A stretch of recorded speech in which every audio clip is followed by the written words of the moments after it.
Video में जो मैंने जूम करके जो हाईवे दिखाया था ये वही हाईवे है, ओंटारियो एक्सप्रेस हाईवे 401, जो दुनिया का सबसे बिजीएस्ट हाईवे है।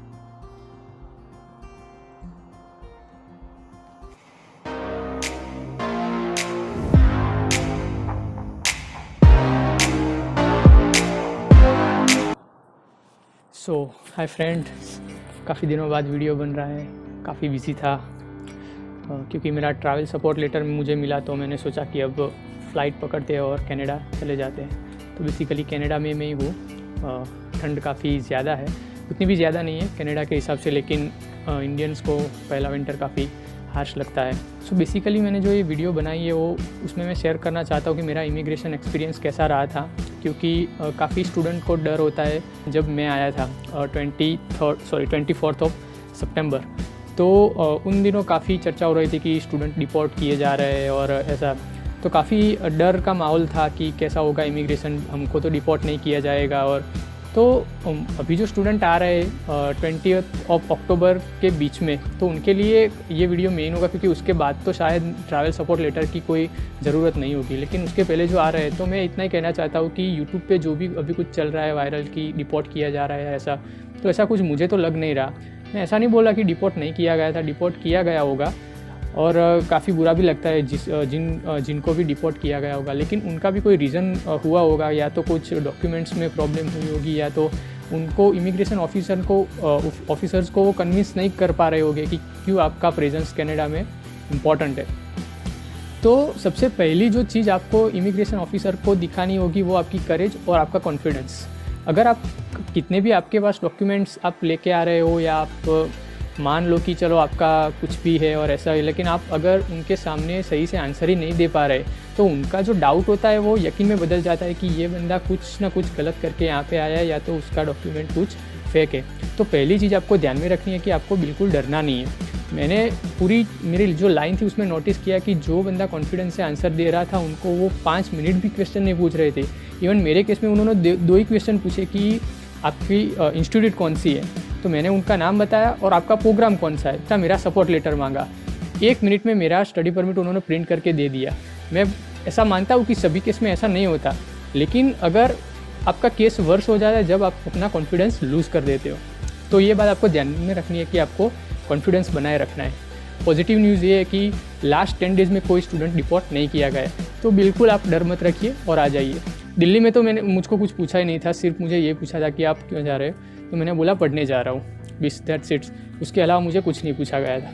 तो अब मैं आपको शेयर करूँगा कि कौन से डॉक्यूमेंट आपको ज़रूरी है जब आप ट्रैवल करते हो, बेसिकली इस पीरियड जो कि काफ़ी क्रिटिकल टाइम है। तो सभी स्टूडेंट से मेरी ये रिक्वेस्ट है कि आप जितने भी डॉक्यूमेंट अपने पास रखते हैं, तो उसकी 2 कॉपीज़ रखें। मैं आपको एक फ़ाइल शो कर रहा हूँ ऐसी, जो कि ट्रांसपेरेंट फाइल है।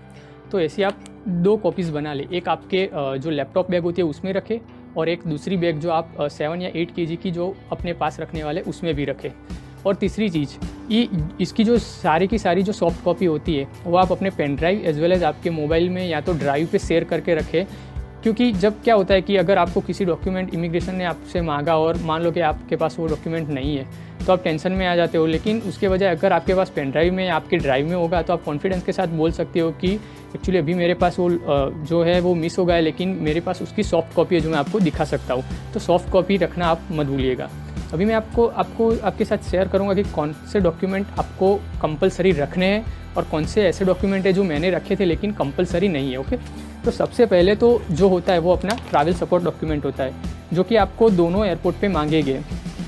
तो आपको जैसा भी ट्रैवल सपोर्ट आपकी यूनिवर्सिटी या इंस्टीट्यूट ने जिसने भी आपको ट्रैवल सपोर्ट डॉक्यूमेंट दिया है, तो उसको आप अच्छे से पढ़ ले, उसमें कोई गलती तो नहीं है। बेसिकली क्या होता है कि ट्रैवल सपोर्ट डॉक्यूमेंट मिल जाता है, लेकिन नाम या स्टूडेंट नंबर में गलती होती है, तो उसकी वजह से एयरपोर्ट पे प्रॉब्लम होती है। तो पहले आप वो देख ले, अगर गलत है तो यूनिवर्सिटी या कॉलेज को मेल करके उसको अपडेट करवा ले, और जो मेन पॉइंट है उसको हाईलाइट कर दे। आप अगर देख रहे होगे कि मैंने जो हाईलाइट कर दिया है जो मेरे मेन पॉइंट थे, तो क्या होता है कि वो डेप्थ में जाते नहीं है। जो हाईलाइटर से आपने जो हाईलाइट किया है, तो उसको पढ़ के आपको उनको आइडिया आ जाता है कि हाँ इस रीज़न से इसका जाना ज़रूरी है। तो सबसे पहले आपको ये रखना है।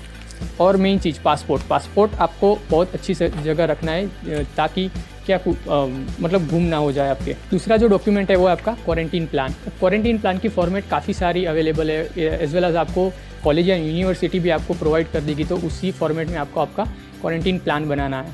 ओके, तो बेसिकली मैंने जो ये बनाया था आपको भी कहीं से भी मिल जाएगा, अगर ना मिले तो मुझे मैसेज कर दीजिएगा, मैं इसकी फॉर्मेट दे दूँगा। जो तीसरी चीज़ है वो ऑप्शनल है, वो कंपलसरी नहीं है।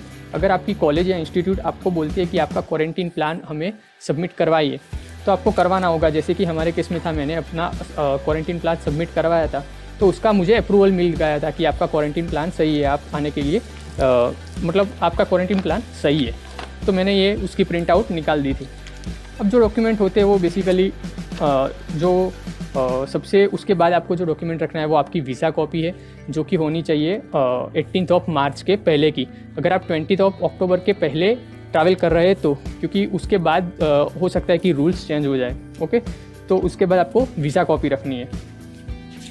वीज़ा कॉपी के बाद आपको जो मेन डॉक्यूमेंट है वो आपका ऑफ़र लेटर अगर आप इंटेक डिफ़र करवाया है तो दोनों रखें, और अगर जो आप सितंबर इंटेक में ही आ रहे हो तो आपका एक ही ऑफ़र लेटर होगा। दूसरी चीज़ मेंशन ये करना चाहूँगा कि जिन्होंने अपना इंटेक डिफ़र करवाया, हो सकता है कि उनको जो स्टडी परमिट मिले वो एक्सटेंड करवानी पड़े, तो उसमें कोई दिक्कत वाली बात नहीं है। तो ऑफ़र लेटर के बाद आपको जो रखना है वो आपकी फ़ी रिसिप्ट रखनी है, दोनों फ़ी रिसिप्ट जो आपने यूनिवर्सिटी या कॉलेज में पे की है उसकी, और जो GIC आपने पे की है उसकी भी। और यूनिवर्सिटी फ़ी का स्टेटमेंट ऑफ अकाउंट अगर अपडेट हुआ है तो वो भी आप अपने साथ रख सकते हैं उसके ही पीछे।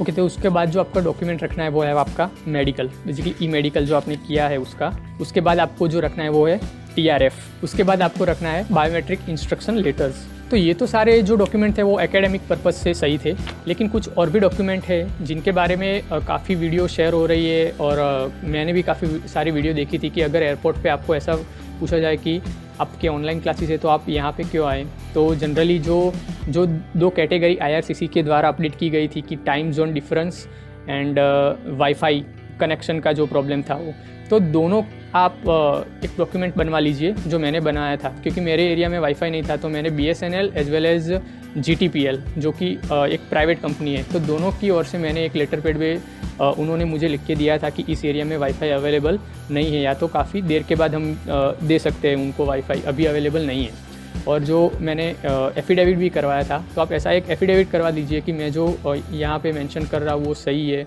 और मेरे एरिया में वाईफाई नहीं आ रहा है।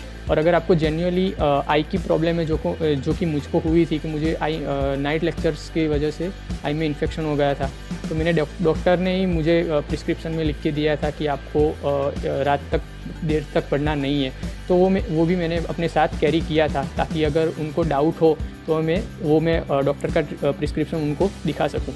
और एक जो डॉक्यूमेंट आपको रखने हैं आपके पास वो है आपका degree certificate, original as well as उसकी जेरोक्स कॉपी। और एक ऑप्शनल डॉक्यूमेंट्स है जो कि आप नहीं भी रख सकते हो, लेकिन रखो तो अच्छा है, वो आपके LOR है और आपकी ट्रांसक्रिप्ट है। ये दोनों डॉक्यूमेंट आपको रखने हैं क्योंकि प्रीवियस एक स्टूडेंट को प्रॉब्लम हुआ था कि उसको उसकी ट्रांसक्रिप्ट मांगी गई थी।